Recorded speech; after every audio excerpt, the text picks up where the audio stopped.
Welcome to the Road Hunters podcast. This is your go-to source for incredible stories, diverse perspectives, and a deep dive into the world of motorsport. I'm your host, Jonathan Bennett, and joining me on this adventure is also Mr. Andrew. Now, each week, we will bring you exclusive interviews with passionate individuals from all over all different aspects of the racing community. I'm Full Speed Ambassador for Driven Minds. It's an organisation dedicated to promoting and providing mental health support across the motorsport community. If you ever see any of the Driven Minds lot, or myself included, make sure you come up to us and say hi. And together we're working to break down stigmas and raise awareness and ensure that everyone in the paddock has access to the resources and support they need to both thrive on and off the track. So now, let's dive into today's episode.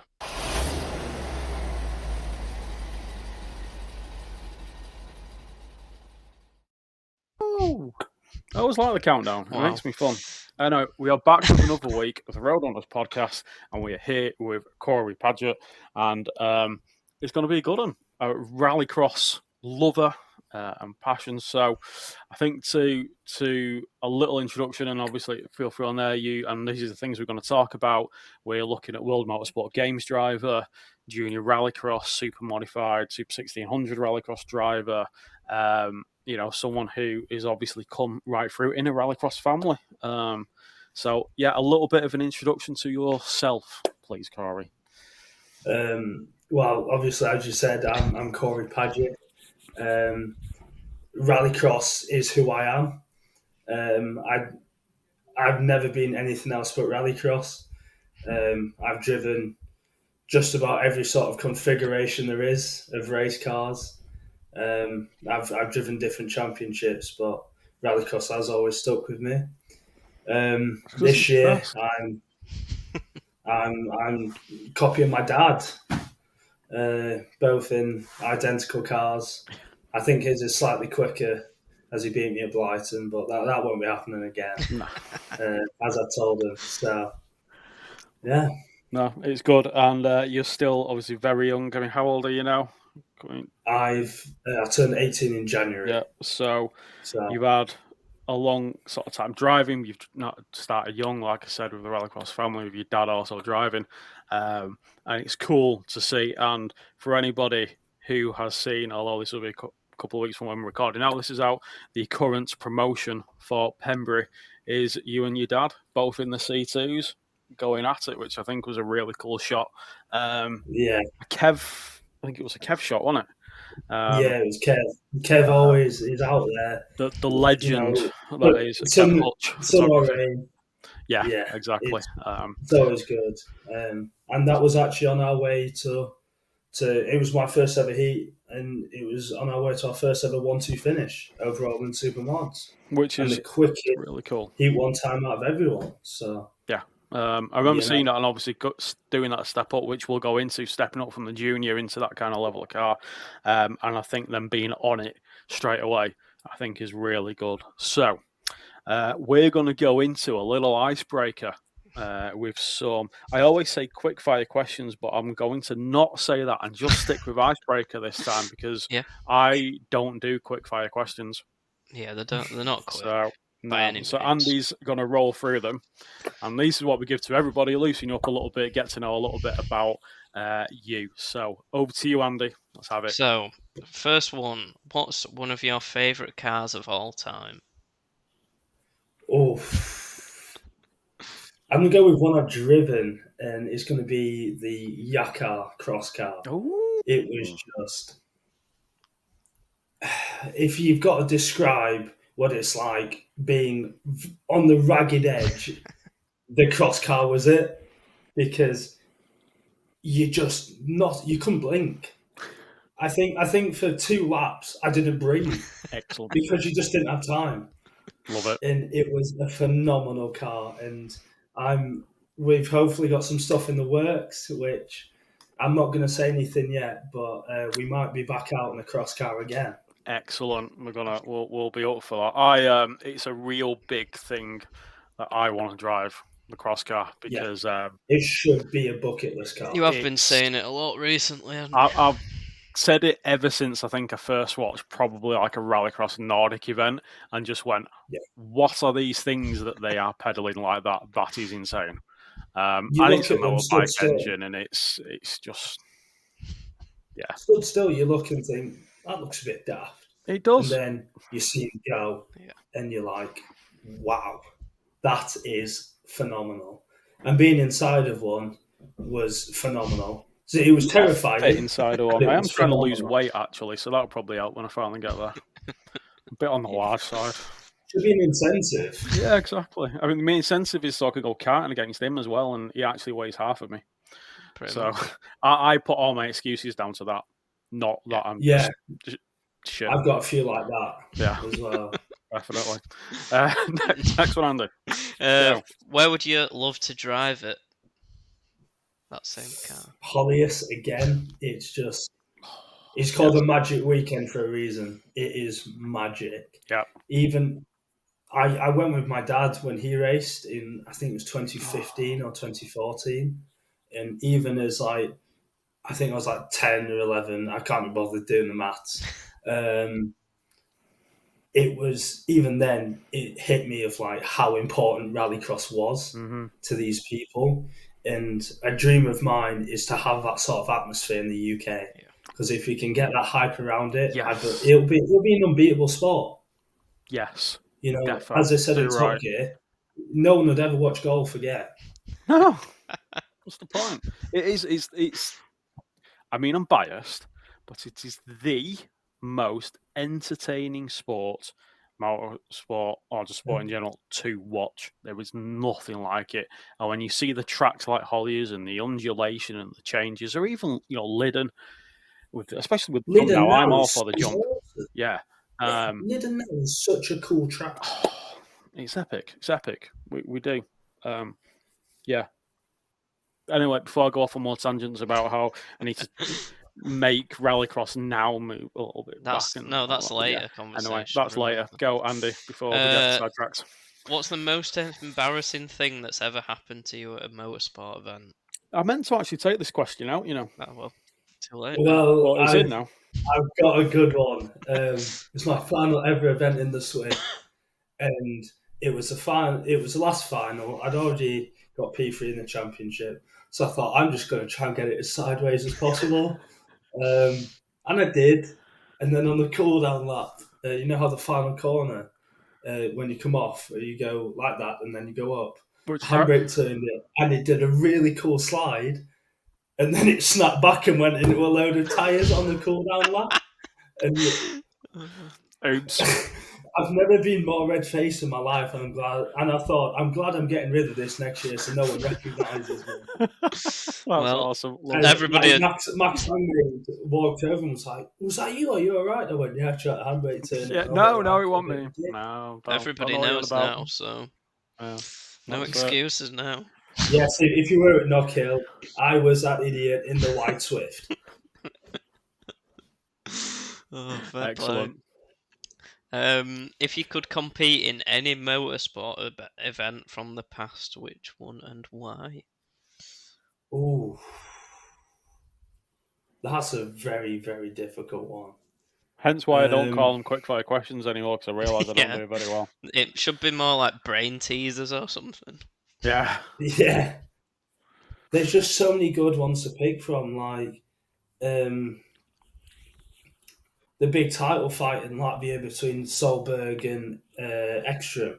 I like being in that event must have been phenomenal. Or even any event from 2020, was it 1 or 2 with Backward and it was 2019. 2019 with Hansen. Yeah, Timmy and Backward. That was that was actually the first. I would have loved to be. Yeah, especially when they hit each other as well at Abu Dhabi. Abu Dhabi, yeah. Like that was the first year I actually properly came across Rallycross, and that was what just hooked me instantly. Yeah. What a fight between. It's Rallycross. It's do or die. Yeah. Yeah. That's it. I mean, nice. I'm more of a Backward fan, so I do think that some of the events weren't as good as they could have been, but you know that once again that's rallycross and that's motorsport. It is. It doesn't always go your way. Absolutely. So, final one then. If you could create your own dream motorsport event, what would it be called and what would make it unique? I don't think we've I just actually think got I any try and names. copy any of the Nitro events. Yeah. I don't see. The thing is, my name doesn't really flow into anything too well. So I think naming it would be a bit hard. But I think for how it'd be set up, it'd definitely be like a Nitro event. Big jumps, big sends, big action. Because watching Nitro Rallycross, my girlfriend, who, she comes and watches and she enjoys watching it, but she's completely fixated on what's going on because it's entertaining. Yeah. Well, that's something me and Wes was chatting about on the season open we did on the Rallycross episode, and it was about how he has a lot of friends that realistically now they have quite short attention spans because everything's now and social media and all that sort of stuff, and I get that. Quick And he fire, said they come to a Rallycross event and they're hooked, or they watch it and they're hooked because it's short, sharp, and fast and action. And I remember Andrew. Oh my days, Coley.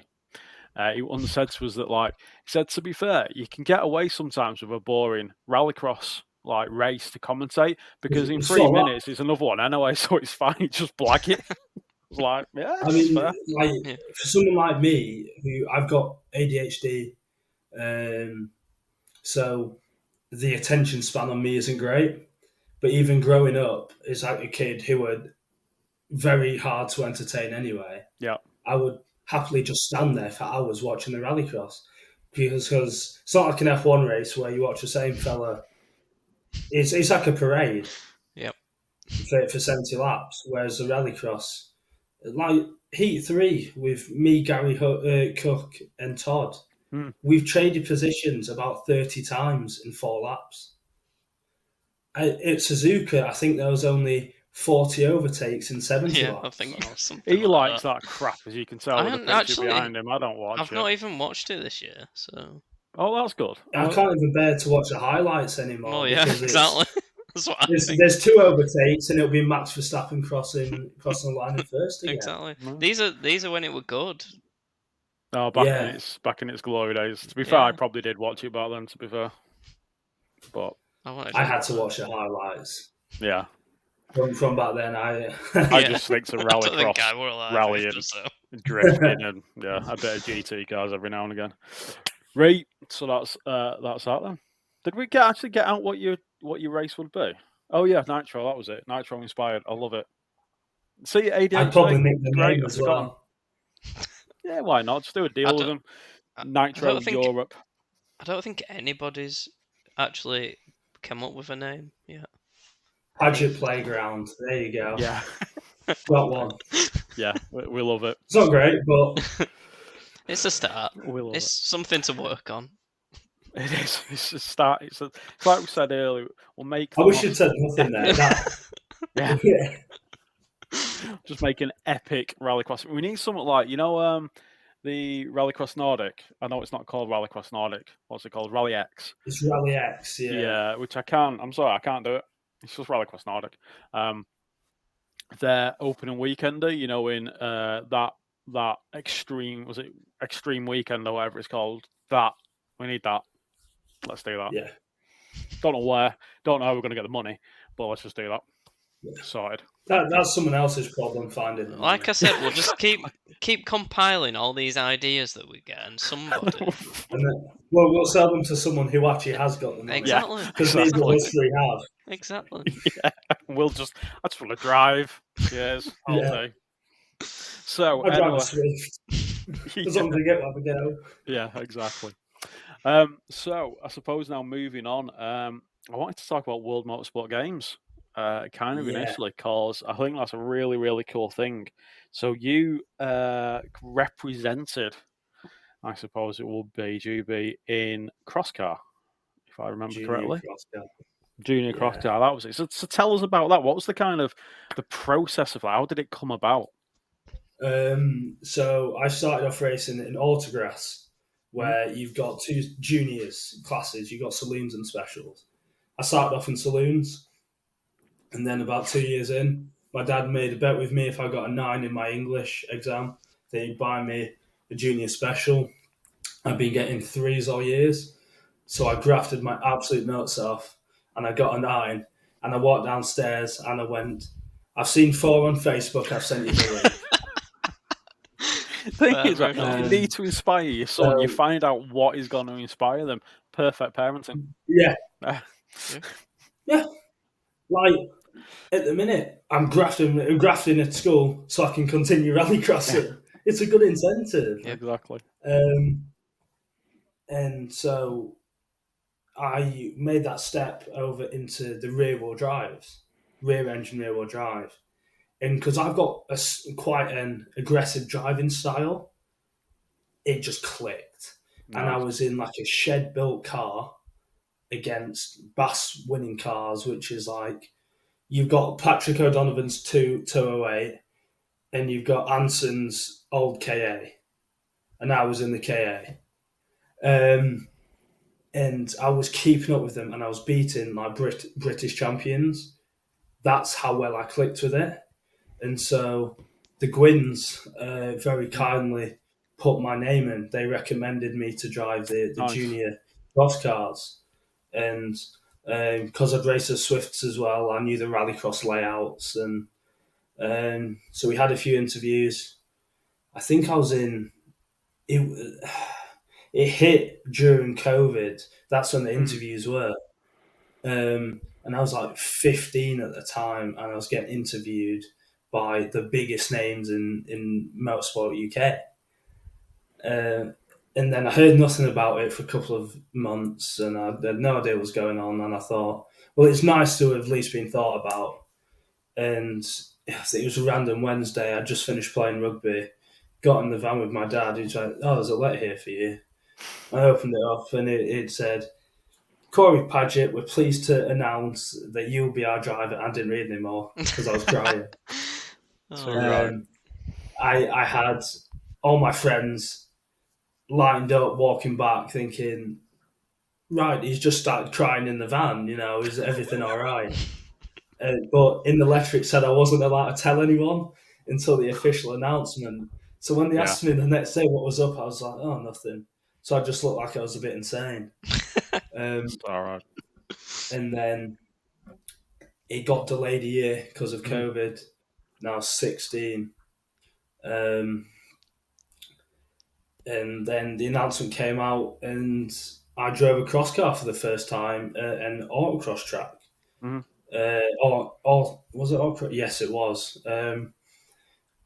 Stood in the field with this car, and I had Luke Holly turn around going, "Just take it steady, build up to it."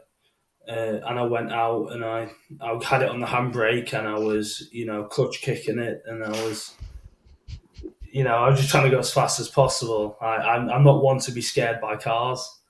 I'm definitely one where I want to get as much out of it.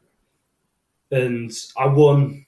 I beat Luke in a heat. And then I had a drive shaft failure, but I still came third overall. And that was like, wow. Like, I fell in love with the cross cars at that point.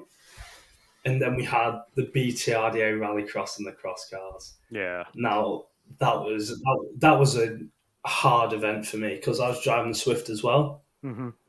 So imagine how tired you are driving a normal race car, and then you add that as well. Yeah. In like 30-degree heat. In racing against Dan Ruck, he's such a lovely guy. He's so helpful, and Dan was the guy winning when I was like 10. So seeing him being like his teammate to the games was like, wow. Yeah. Like I said to my dad, and I said, I want to race with Dan. And we actually put a photo up of me and Dan when I was 10 for my announcement that he was my teammate. So that was definitely a cool moment. Definitely. And then back to Rallycross before I go on even more tangents. I just got to grips with it immediately. Like, there was a lot of people with a lot of doubt of, this kid's been driving front wheel drive all his life. Like, can he actually get in this like absolute monster and be competitive? A lot of people didn't think that would finish, which I took quite personally. I just think it's I good. You did can use go as a out, bit of fuel. I In the did end. go out with a point to prove of, I'm not a front wheel drive merchant. You put me in anything and I win. And I did. And it was my first ever senior final win. And as I crossed the line, after beating Luke, I know he'll be a bit upset that I've said that, but oh well. I did donuts, and I think for me, I've always been a guy where I wear my heart on my sleeves, and like my emotions, they're always quite visible. Like, it's very clear how I feel. And I had people come up to me afterwards going, it's nice to see that we've got a young lad who cares. Yeah. And like, he's not one of these media robots like some of the other juniors are, where they're like, yeah, good race, we did this well, we had good laps, we had good pace. For me, it was, oh my God, I've won a senior final in a cross car on my debut weekend in it, whilst also racing the Swift. I'm the first ever person in BTRDA history to get 2 podium. Well, I got 4 podiums in the weekend. I'm the first ever person to win in 2 different classes on the same day.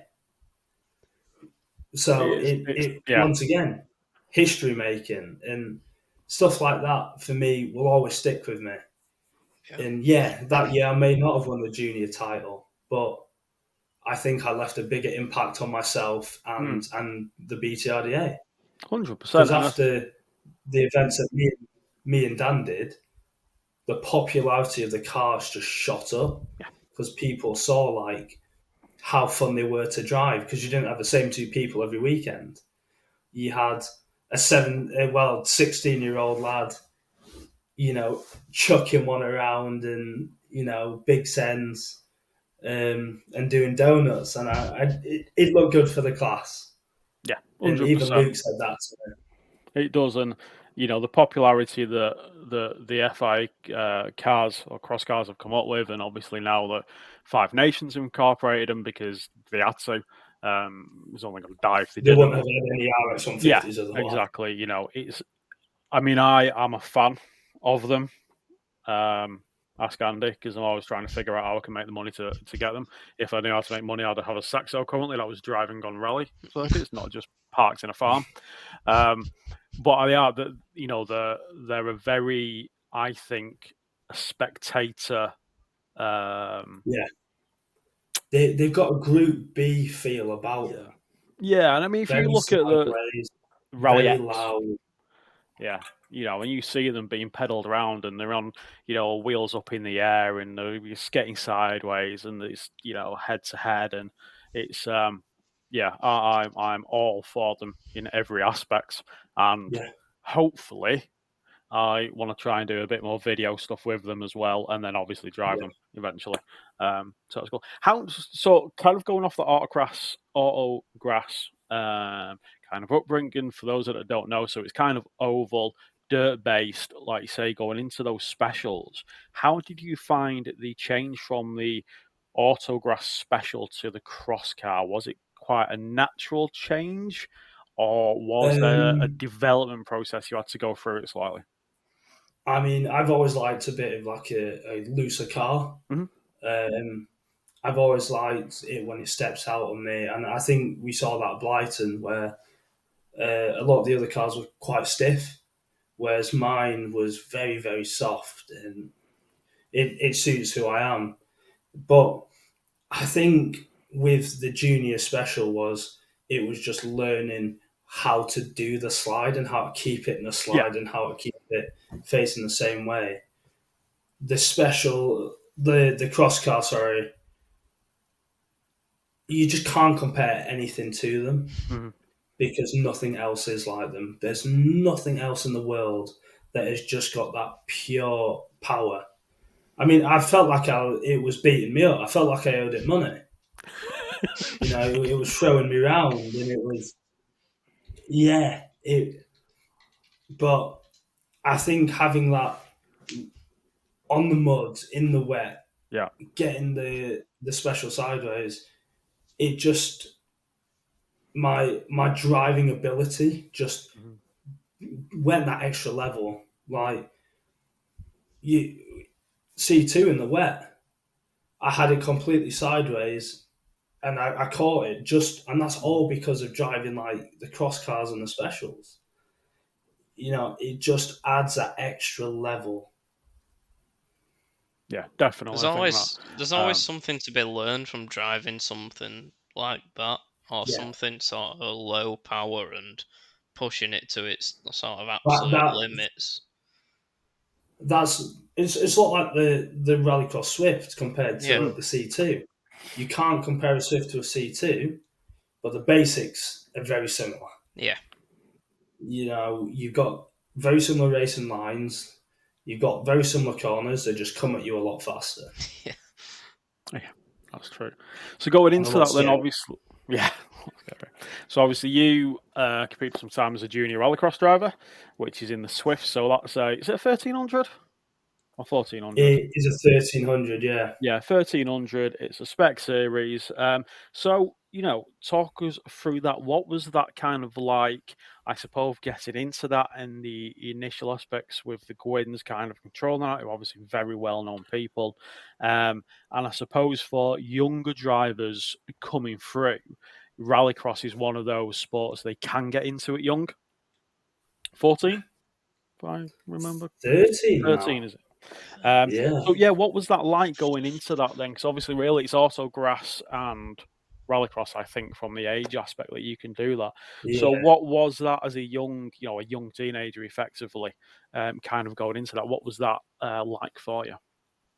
I mean, the Swifts, they're actually quite difficult to drive. Okay. They're quite similar to a go-kart where you've got to be super, super smooth. Whereas like some other things, like the cross car, you don't have to be as smooth. So that's why I see a lot of the lads from karting are coming over to rallycross now and are doing so well. Because of that. You've got to be so smooth because of the low power. Yeah. I mean, I love the Swifts, and the Swifts will always have a place in my heart. And as much as I may have fallen out of love with them last year, I wouldn't be able to drive the C2 the way I do now had I not driven the Swift. The Swifts are an awesome class. Like, there's some events where the highlights of people's days were watching the juniors because it's such close racing. No one really gets away. And I mean, you've had a bit of McAlpin dominance and Ovenden dominance, last year. But even so, Bartlett, T. Grattan, they weren't far behind. I was going to say it was still at times a battle, and it was still good racing. You always know with the juniors that you are going to get a good race. You can't predict the juniors. No, that's it. Because there'll be an accident, there'll be a spin, there'll be something. Yeah. I mean, you look at that final of round one at Lyddon where Bartlett went through the old Joker and he hit Caden Harris. And that's another thing of it completely shook up the results. And juniors are just so unexpected. And the cars are great fun to drive. After you've driven a Swift, you will be competitive in any front-wheel drive car. Guarantee it, because you've got to be spot on. Yeah. Every single lap, you've got to be spot on. Yeah, and like you say, with the Um, power as well, you've got to carry the speed through. You can't afford to make a mistake. And certainly, I think in rallycross, you do have changeable conditions, certainly on the loose, where that can kind of play into being a factor. And I think that's a really good point that you put down there. So, were you balancing autograss and rallycross at the time?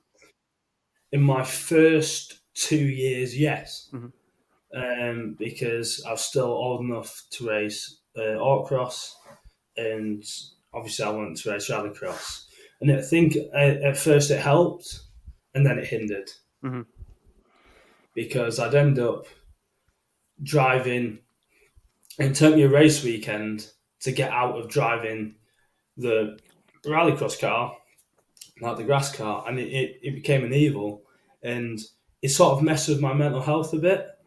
You know, I mean, we've spoken recently on Instagram about mental health, Hmm. and it is massively important to me because I know it's a bit of a tangent here, but with motorsport, people see it as, wow, that's so cool. You know, your life must be so cool. And yeah, it is. I'm driving a race car at such a young age, but the pressures that come with, Mm. especially in the sport where, I mean, if you don't really know it, it's not like I'm Mick Schumacher's son, Yeah. but my dad's quite a big name in rallycross. You know, they're big booster Phil, being run by Michael Boak, another Hmm. fantastic Hmm. rallycross driver. They're big booster Phil.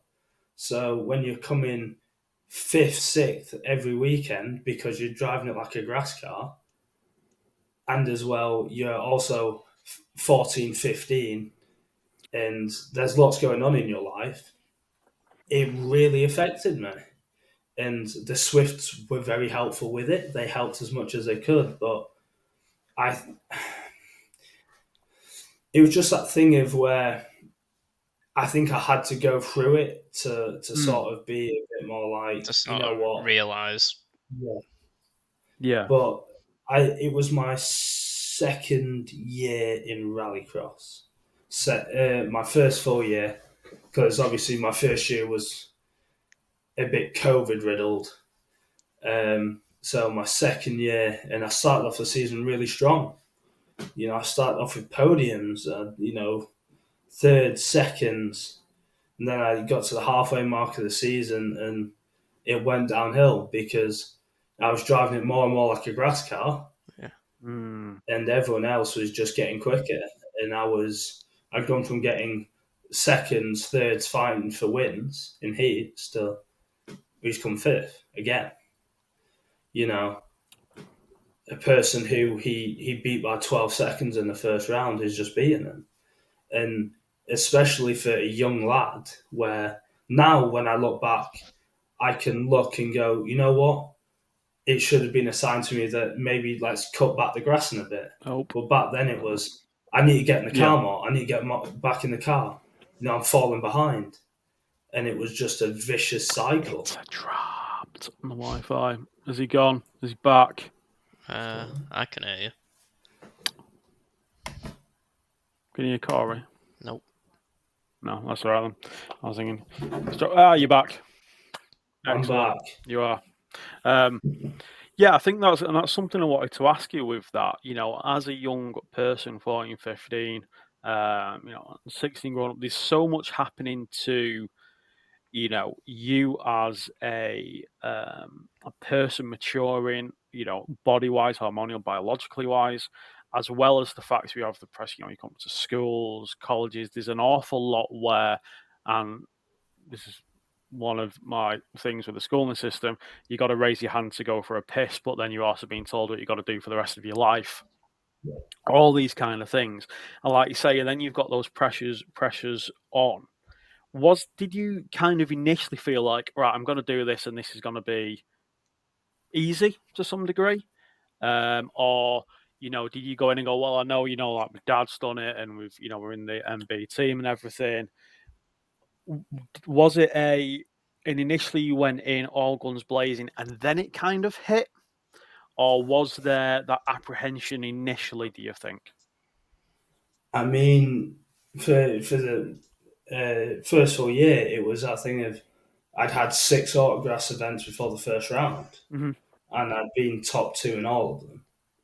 And so when I got a top 2 in the Rallycross, I thought, right, Business as usual. I'm going to go out and I'm going to kick ass and I'm going to be a championship contender, which I was at rounds 1, 2, and 3 at the British. I was a championship contender. Same with the BTRDA. We got P2 at the first round and P2 at the second. And it was that thing of like, right, I'm here. I'm going to go out and I'm going to kick ass. And then I sort of hit a wall. Mm. And then I was overdriving to make up for these because I was like, well, I was quick at the start. What's happened? You know, where's the pace gone? Spiral kind of developing. And then it led to some quite big accidents. I had one with James Hawkes where I'd done the Joker, gone behind the Joker, over driving to try and catch up, got behind James, tried going on the outside, and a monumental hit. Knock hill. Final round of the year, I was like, right, we need to bring home a good result here. And I tried to, I was on the inside and I wasn't going to back out. And then Laura Vitola came across as the track does. And I rolled it about 5 or 6 times. And I think that was the point where, after that accident, where I looked at it and I thought, you know what? I need to calm down. I'm not helping myself. Like, that season was awful. And as ungrateful as that sounds, I genuinely didn't like racing that year just because of it caused me to get an eating disorder. You know, I was quite a chubby kid. I'm not exactly Mr. Slim now, but I'm happy and I'm healthy now. But back then it was, am I not quick enough because I'm too heavy? And I think I dropped something like, I started off the year like 11 stone and I ended at 7. And as like a 14, 15-year-old kid, you need to be eaten. Yeah. And I just wasn't. And whilst I gained a little bit of pace, by heat 3, I was done. Yeah. Like, I was so out of it where I couldn't, you know, like I do now, where I see an opportunity and I send it up the inside. Those opportunities would present themselves and it'd take me 10 seconds to catch on. And it would just then the opportunity would be gone. Yeah. And it just wasn't a great time. And my mental health, at a time where most teenagers' mental health isn't always the greatest, it hit an all-time low. Obviously, I struggled a lot with, you know, self-harm and suicidal things as well. And I think what made it the hardest was that my coping mechanism added to those worries. And I think the minute that I backed off and I thought, you know what, Corey, is it really worth killing yourself for?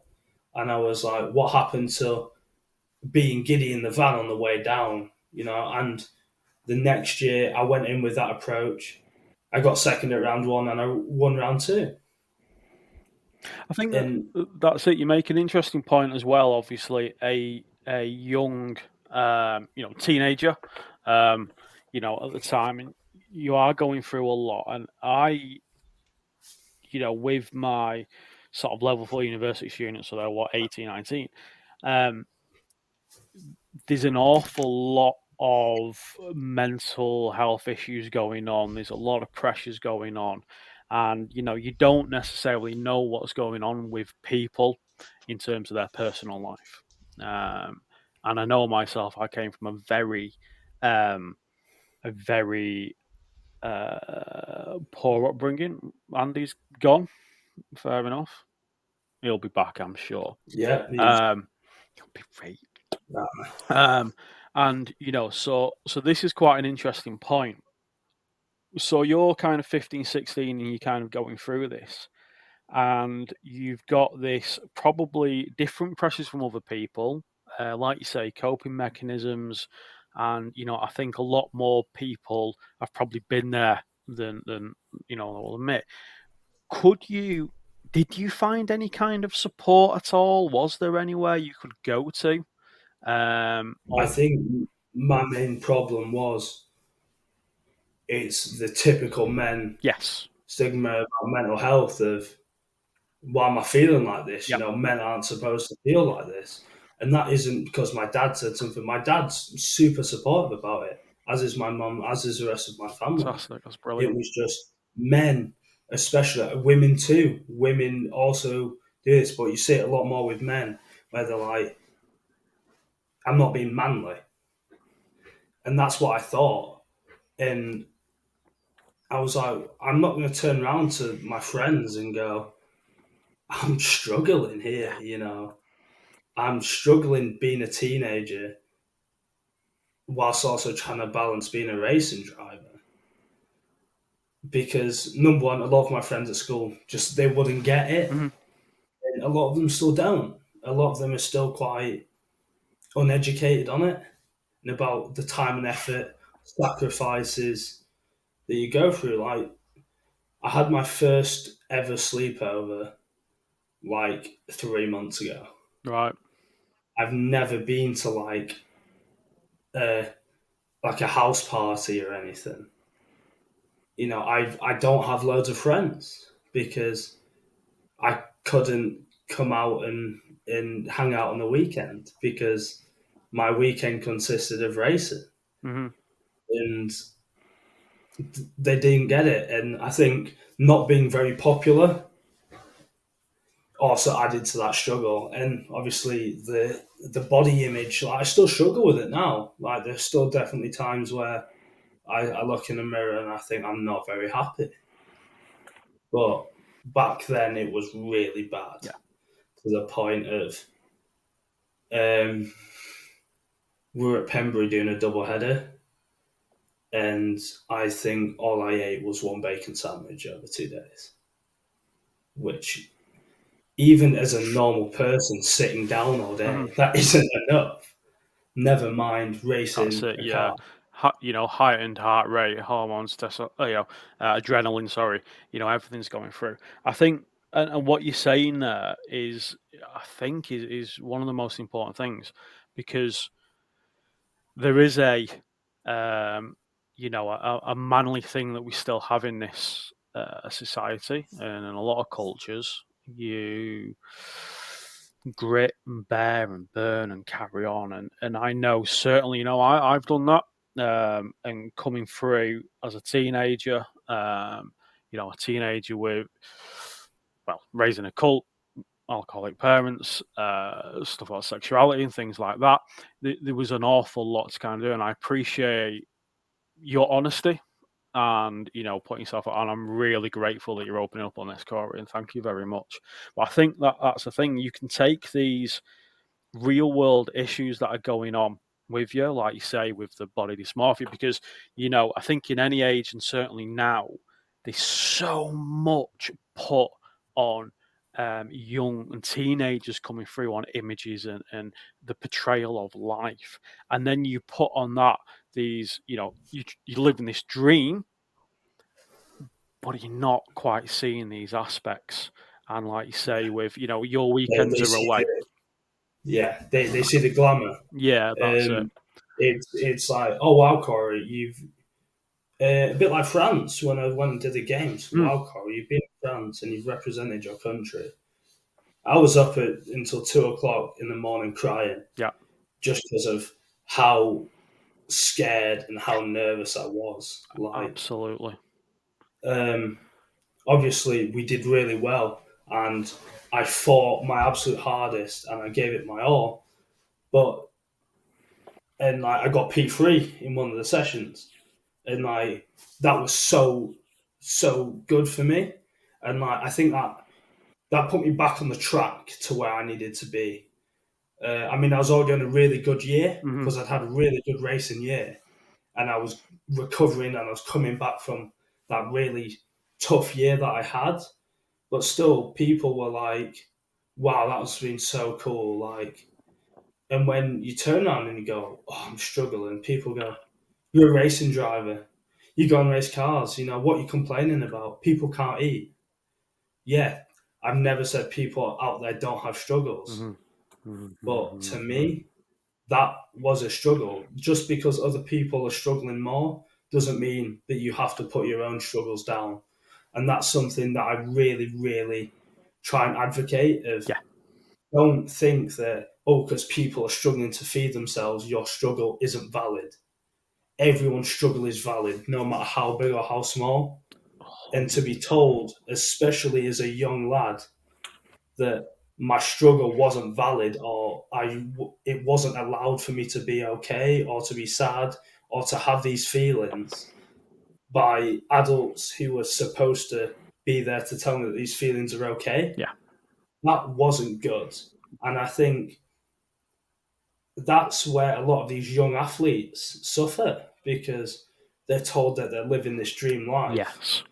But no one sees the sacrifice. I mean, I'm in the gym at least 5, 6 days a week to try and be competitive. I'm go through all my old footage to try and find that edge, whilst also doing schoolwork, whilst going to see my girlfriend. I mean, I'm not complaining about that because you will watch that, and I do very much enjoy seeing her. I'm just saying this for my own safety. Yeah. Yeah. I think that's... And as well, you've got a balance. It's an extra balance. I mean, luckily, when I was struggling in motorsport previously, I had a girlfriend who wasn't very supportive, who was a bit like, why are you doing this? You know, what's the point? Like, and to be told, what's the point? You know, why are you wasting your time on something that you've dreamed about every night as a kid, is heartbreaking. Whereas now my girlfriend's wonderful. She does the media for us, and she's like, you've got that dream, you've got the chance, go chase it. You know, because if you sit there and think, well, I could have done it, you know, what's the point? And I think, you know, another thing, surrounding yourself with the right people. When I was struggling, Yes. I was surrounding myself with the wrong people. And that made the struggle worse. Like I said, mental health is a vicious cycle. Yeah. Whereas now I've got good people around me. I've got good friends who are like, hell yeah, you know what? You got second overall in your first ever super modified heat. You know, excuse my language, that's fucking awesome. You know, how many other people can say that they've done that? Exactly. Like France, they all message me going, you know, Corey Padgett, 6th quickest junior crosscar driver in the world. And no matter what happens, no one can take that away. And like now, like I said, now that I'm with the right people, I think you saw me at Brighton. I was smiling, I was happy, and I was enjoying it. Yeah. And my love and passion for the sport came back. Yeah. And because as a driver, it can be quite hard to love at times, can rallycross. You can have mega highs. Mega lows. It's a hard sport. All in the same day. Yeah. You can have it from one lap to another. Absolutely. But that's why we do it. There is, and I think there's a thing where, you know, as well, and so Driven Minds, you have an ambassador for them. They do work in, especially in the BRSCC, and I'm hoping I can maybe potentially bring some of that to Rallycross and rally it. You know, they, for instance, did a post today, which was obviously it'd been their race weekend last week, and it's so your Monday has been a bit shit, and this is in terms of, you know, that high of the race or the low. Yeah, I found that so often, going from, whoa, we just won an event, to I'm now sat in mats. Yeah, exactly. And that's it, Like, what they were saying you on here, know, I've gone from having the world in my hands. Yeah, and that's it. But and it can be a low, it can be a high, and it can be a low. So you could have a good weekend, and then it's back to that reality day, and you had these super high emotions, and Yeah, all of a sudden, boom. Or like this, and I'm just looking out at their posts. The weekend it didn't give you the results you were looking for, and you now got this a tricky Monday ahead of you, and it's all and it's like it's overwhelming. Your sense, it's the stress. You're fed up, the frustrated, and like you say, when you live for these things, you're putting so much into it, And the reality it's your is, life. it's your life because you're not out going doing the typical thing. And but I just got a message from Andrew. Unfortunately, the web page isn't loading, so he isn't coming back because for some reason it won't load. He'll be kicking himself. So, all right, Andrew, it's fine. Thank you very much for seeing us anyway. Yes, and Quick little cameo. exactly. He's a legend. I love the guy. Randomly, actually, while we're talking about mental health, Andrew is someone who doesn't understand the struggles I go through. However, he will sit and talk, and he will listen to me. Like I And it's said, a very beautiful thing. like surrounding yourself with the right people. They don't necessarily have to understand your struggle. Exactly. They just have to support you through it. That's it. I'm very fortunate as well with my partner. And then it is you're putting your life into this. And I've been having an hour and a half ago. I had a discussion with my partner because I have mobility issues, disabilities in my legs that I don't accept, and I'm pushing for this dream as a nearly 40-year-old middle-aged old bastard to do what we're doing. And she's like, "Yeah, but you've gone and done powerlifting at the gym. That's probably not what you should be doing." I'm like, "Yeah, okay." And there's an element where your passion, your obsession, and it can be Yeah, overtaken. And when I know it's obviously you said like the ADHD kind of thinking off and heightens the emotions with it. exactly, and that's it. I mean, my PhD is looking into neurodivergency in in building design, but that's another aspect that kind of filters on, and it's these layers that build up and build up and build up and build up. So obviously, you were going through these things, and you've come out the other side of it, let's say, and you'd realize, you stepped back a little bit, you gave yourself that focus. Is there anything you think that could have helped that maybe isn't in place in terms of in motorsport for young people, representation of mental health in general, or anything that you think maybe could have helped you at that time? I think motorsport is a worst sport for mental health because you don't really see anyone going through it. Mhm. The only sort of athlete I can sort of remember going through a big mental health thing was Casey Stoner from Yes, yeah, MotoGP. good point. That's the only one that I've ever really seen because it's not like rugby where it's a bit more open, it's a bit more welcome. Motorsport, it's a weakness. Yes, It's seen as a weakness. So no one wants to come out and go, "Oh, I'm struggling." They come out, and I'm very similar at the events. I'll come out and I will be, "I've got this. No one else here is as good as me." And you've got to go in with that arrogant mindset absolutely, if you plan to win. absolutely. Because the minute someone senses that you're cracking, and I've done it myself, they will outplay on it. The lad who I was in the championship battle with in 2022, young lad called Owen Robbins, very good driver, but at Knock Hill, I sensed that the championship pressure got to him. So what I did every time I walked past him was I give him a smile and I give him a wink, and that way, and he cracked, and he did, and he just crumbled. Yeah, I think with And driving, when you're putting pressure on someone, I know in rallycross it's you don't have, it's not like GT where you can kind of put the pressure on a lot, but there's still, you're going to pop your car out so they can see you. You're going to do these. It is a pressure based. That adrenaline is through the roof. yeah, You can't afford to make the mistake and you're push, push, push, push, push. And I had a heart rate monitor on, and it was reading 180 beats per minute, which is ridiculous. Insane. Because, Insane. yeah. And that shows. And I think that's interesting, like you're saying, it's not a show. And then if you look at, you see yourself as a driver and the social media you're going to give, reality is that most of the social media is not going to show this difficult side. It's going to show, the highs of the We've won wins. this week. It's going to show the driving. It's going to show, action. And I think that's really interesting. I put my post up from Brighton, and it was all very much.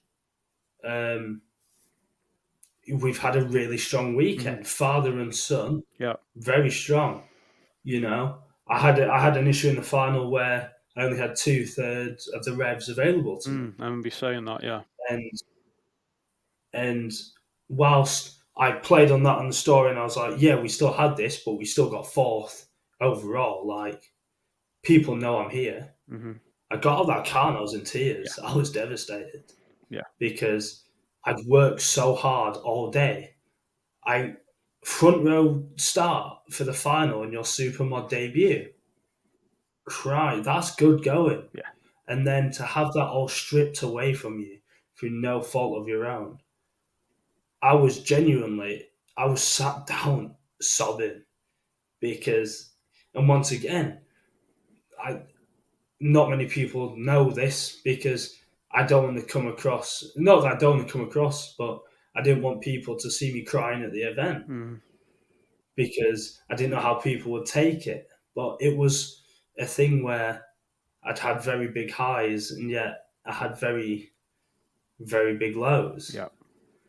And what I do now is I look at it from an outside perspective, which I never used to do. I used to have quite a tunnel vision when it came to this sort of thing. So now what I do is I look at it from, like, Brighton, 18-year-old lad making his debut in the World Spec Super 16. Comes second overall, finishes behind his dad, who's been racing the cars for 10 years, and right behind his dad. There was times where I was pushing him through the corners. Right, people came up to me and went, Michael drove well. That's how good it was. Heat 2, got a heat win. And it was quite a convincing one. Heat 3, the problems sort of start to creep in. But yeah, I kept Todd behind me and I was all over Gary Cook. Like, we were side by side, I was going up the inside, and it was proper rallycross. And I didn't crack, I didn't, overdrive it. And then the final, still had that problem, but I drove through it. I altered the driving to fit the problem. And so now that I look at it, I'm immensely proud of what I achieved that day. Absolutely. Whereas 3 years ago, I would have looked at that and gone, you idiot, you've messed up a chance here. What are you doing? Why are you even doing this? And that's it. It's that self-critical view that we can put on ourselves when, like you say, you look back at it and what a fucking achievement, man. Like, just absolutely insane.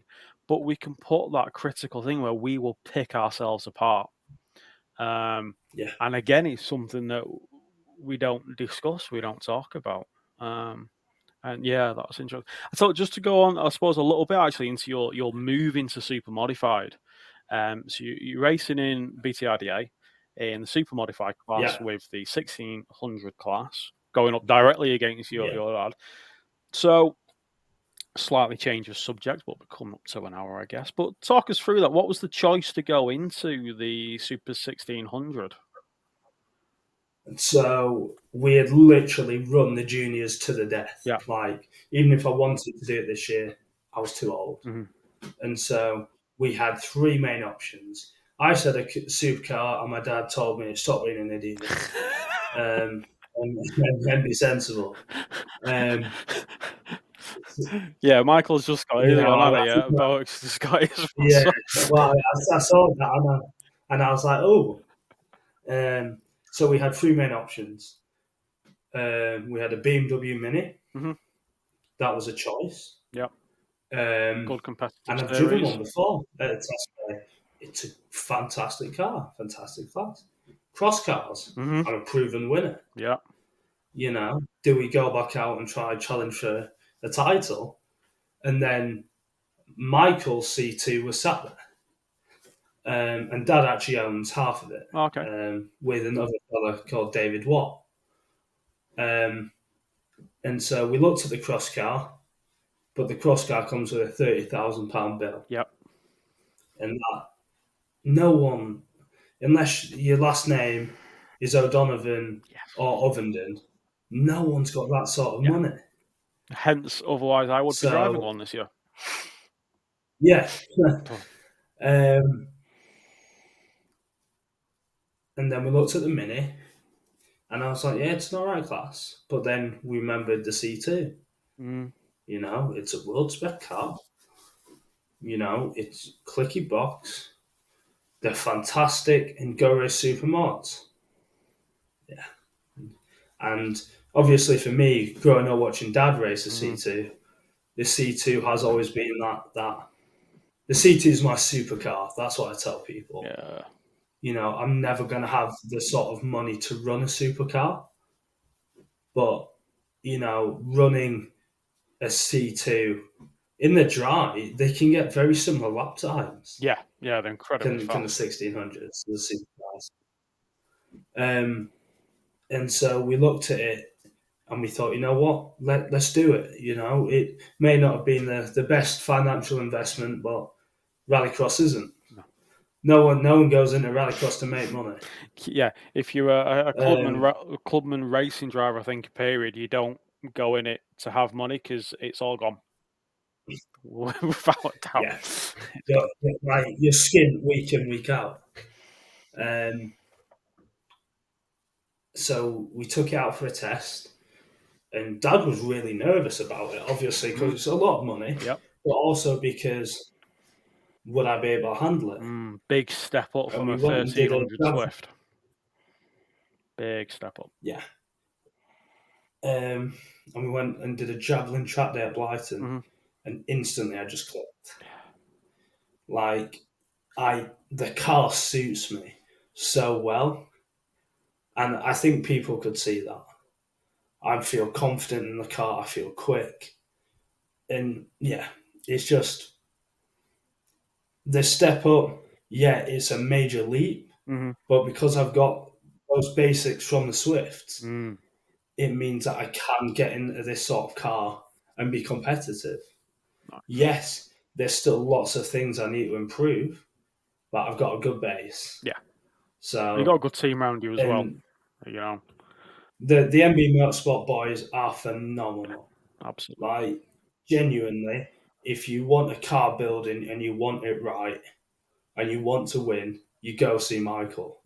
Because, and not only that, if you want a car running, you go see Michael, because I've seen him turn around a car that's been rolled, and most people would put in a trailer, turn around and go to a final within 45 minutes. Yeah, insane. And I think that's a testament to Michael's skill and his ability. And Graham, Brian, Gary, all of the lads, they're just a fantastic team. And they're more like family than anything else. I like that. So I suppose now we're getting sort of sense. I've got two kind of questions really, I guess, left. First one, what does the future hold? Or what are your aspirations? Where are we looking? Do you have like the longer term goals, the shorter term goals?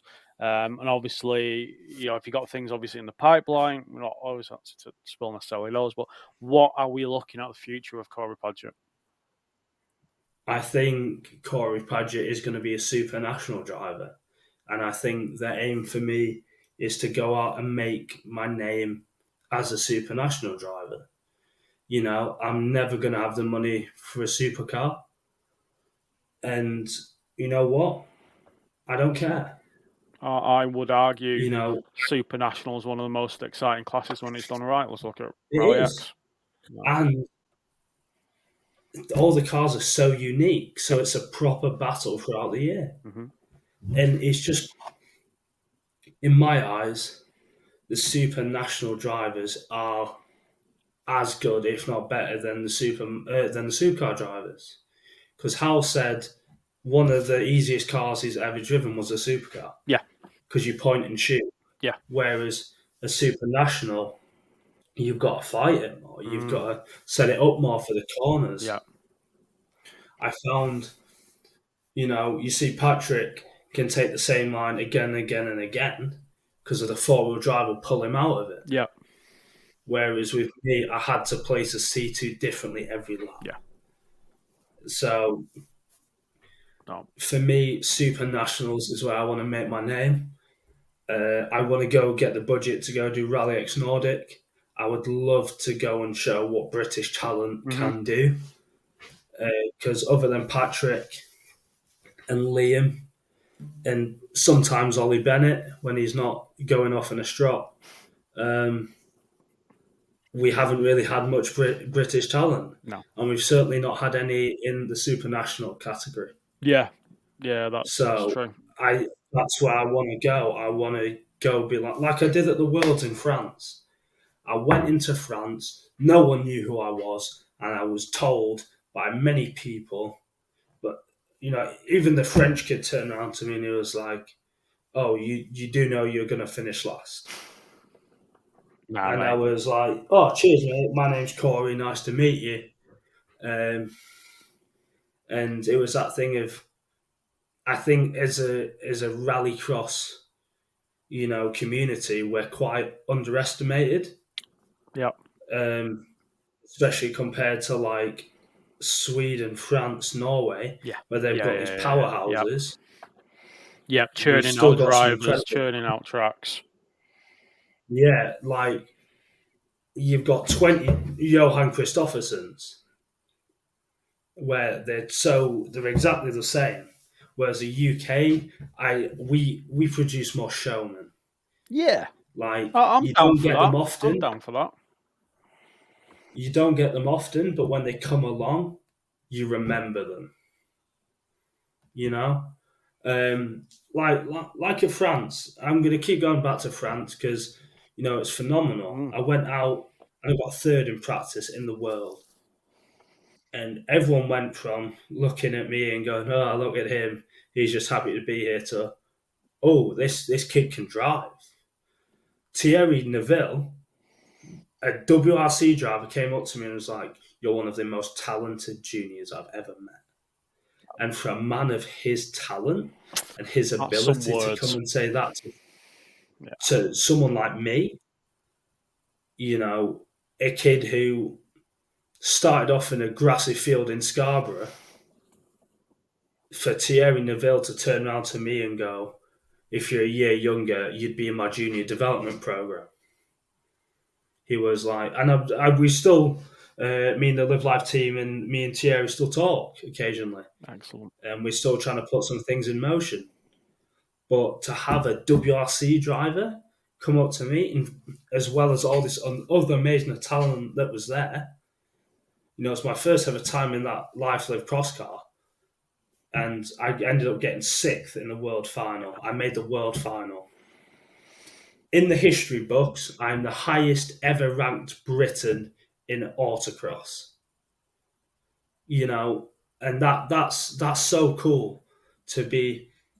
This is going to sound quite big-headed, but to be a trailblazer. Well, absolutely. You take that. You put the effort in. I do want more people to look and be like, yeah, we can go over and compete with these people. Mm-hmm. Yeah, they're hard to beat, but no one's unbeatable. And that's a mentality I went into the semi-final with. Yeah, I probably wasn't supposed to be the one that made it, but no one's unbeatable. No. Everyone has a weakness, and yes, we were very emotional when I made the final. One of the French lads, the French lad who had won everything and was quite cocky to me earlier in the day, put it in the wall. So you've got, to finish first you have to finish. And for me to beat him at home, yeah, he made a mistake, but I didn't. So, and I don't think it helped that Dad grabbed his dad and was shaking him, going, "Yes, go on, son." I don't think that really helped the situation. Probably not. But I think Dad was driving. That car with me as well, because it's that thing of where I'm the first to do it. You know what I mean? And for a kid that went over just to have the experience, to go over and beat some of the big boys in autocross was unreal. Yeah. My dad upset Kirby Powell's dad, just because that's my dad. He likes winding people up. But for me to stand sixth in the world, no matter what happens in my life, I can always look back and think, at one point in my life, Corey Padgett was the sixth fastest junior cross car driver on this planet.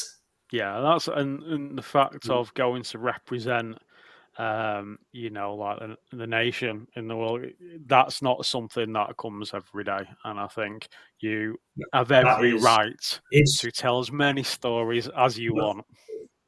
Yeah. Oh man, I never shut up about it.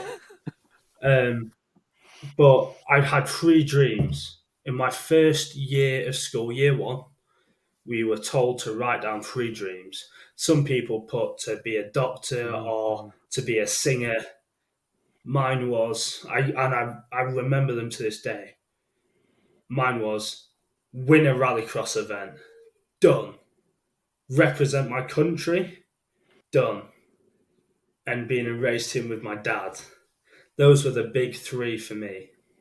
And I mean, I've obviously got many more dreams now in motorsport, but when I was stood there at that opening ceremony, where I walked out, and there was about 5,000 people. It's a proud moment for little Corey there, and hundreds of thousands of people watching, on their phones at home. 5-year-old me, his head would have exploded. Yeah, absolutely. Like, who would have thought? And that's, I mean, it gets me quite upset, because it's that thing of, it's childhood dreams. Yeah. And like, even if I came dead last, I would have gone home with a smile. But to make the final, I've put a video up on my TikTok. They're not great in my TikToks, but I think I'm the funniest person about. And it was when I got out this cross car, and I saw my dad. We were both in floods of tears, because it's that thing of the thing I talked about at the dinner table since I was 4 years old. These dreams that I had were coming true. And I mean, I was crying that much when someone shook my hand. I didn't even realise it was Thierry Neuville. He shook my hand and went, "Good drive, well done." And I was like, "Oh yeah, cheers, mate. Yeah, thank you."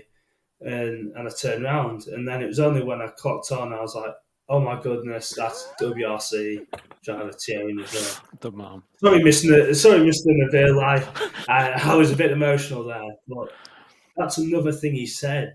He was like, "I'm happy to see young drivers with the passion." Absolutely. And he was like, if you don't have people with passion, like Patrick in Sweden, if you don't have the passion, the sport won't go on. Absolutely. And I think it's great that you're having these passionate juniors who are giving it their all. And, I think the sport's in good hands. Yeah, definitely. Moving on, I think the sport is in safe hands. I think it'll be in safer hands than it is at the minute. Mm-hmm. But, going from France to nearly winning the BTRDA title, it was sort of a satisfaction. It was like I sat down at the end of it, and I thought, and I was by myself. I had my headphones on. I was still in my race suit. I think I must have slept in that thing. I would never want to take it off. And it was that thing of we've overcome this massive mental challenge. And I think, for people watching this, if they are struggling with mental health, I know it's a cliche, but it does get better. Well, Life that's what always gets better. I was going to finish with actually is obviously, you've taken on this next step. You've gone into the seniors. I'm looking forward to it, and hopefully I will be there, and I will see you drive a lot more. My love is Rallycross. So in terms of that and your learning, and I appreciate we're way over time because Mr. Andrew's not here. In terms of that, then mentally, what are you putting in place? What are you, learning about yourself? What are you developing about yourself and your journey, your growth, your emotional growth, or even what would you like to see in place? What does that aspect come with? Because we can't forget that aspect as we have got these highs and lows of being drivers. Obviously for me, I've had the Motorsport UK Academy, and they've been really great with putting in that mental health. We do a lot of psychology and a lot of talks, and we have a lot of seminars, and there's a great community with it. If you ask anyone who's ever been on it, they're still friends with the people they were on with it now. I talk to a lot of them. They're going and doing GT4s, and we've all got time for each other. So I think whilst we keep some of the academy stuff for the academy, I believe stuff like that, those seminars and stuff, should be available to all the drivers. 100%. And I believe these talks, especially, should be given to all the juniors. Yeah, because it's a confusing enough time in your life as it is. So adding that extra, I know it sounds ungrateful, but that extra pressure, I wouldn't want people to go through what I've been through, and I've had it very, very well off. So I want other people to have that help before it happens to them. Yeah. Because obviously, with your own mental health struggles, I know you wouldn't wish that on your worst enemy. Absolutely not. Absolutely not. No, I think that's right, and I know that. From my belief, I think, like you say, the way that things are done, there can be more put in Motorsport UK and going out. The BRSCC is doing fantastic things, I think, with and the Driven Mind support. They've made the correct steps. Yeah, 100%. And I know that every time I speak to a rallycross driver, I think, fuck it, give up on rallying, just go back to rallycross and drive. But hopefully we can implement some things as well now with like I said, with Driven Minds. We've got the mental health first aid training, and if anybody is actually struggling, what I would say is come up and say hello to us if you see us at any kind of way, and let's go on and chat for a while. I've got time. As you probably saw, I've got time for everyone. Yeah, 100%. That's part of the paddock. Yeah, and that's it. That's part of the paddock, I think, and the love of our sports. Rallycross paddocks are like family. Yeah. You may bicker from time to time, but you're still family. Yeah, 100%. And like you said, speak to people. You'd be surprised at how many people are actually struggling. That is the other thing. Because I'd still, yeah. That's it. Everyone's got their own hidden struggles. 100%. We don't know what we're going through inside, and I think, let's end it on that one. Speak to people, talk to people, and if you see, like I say, myself, obviously, come and speak to us. Yeah. You know, 100%. And like I said, Do what makes you happy. absolutely. But also sometimes doing that, we put pressures on ourselves that can turn that away, which obviously. And thank you so much, Yeah. Corey, for coming on. I think that's been a fantastic Thank you interview very much for having me on. and seeing your passion. Yeah. I will no doubt see you soon. I'm not sure if I'm making Pembury or not, 100%. but I will see you soon. So I'm going to stop recording now. Thank you, everybody. Please, you know, share, like, subscribe, follow podcasty thingies, YouTube thingies, and look forward. This is a journey. And also, you know, we'll drop Corey's certainly in the YouTube comments and where to follow you. On the podcast, I think that people need to be following you. Simple as that. I think the future's bright, and I think we have an incredible passion. You have a passion for the sport and a passion for life, which I think is amazing. So I'm going to end it there. Thank you for listening, everybody. Thank you very much.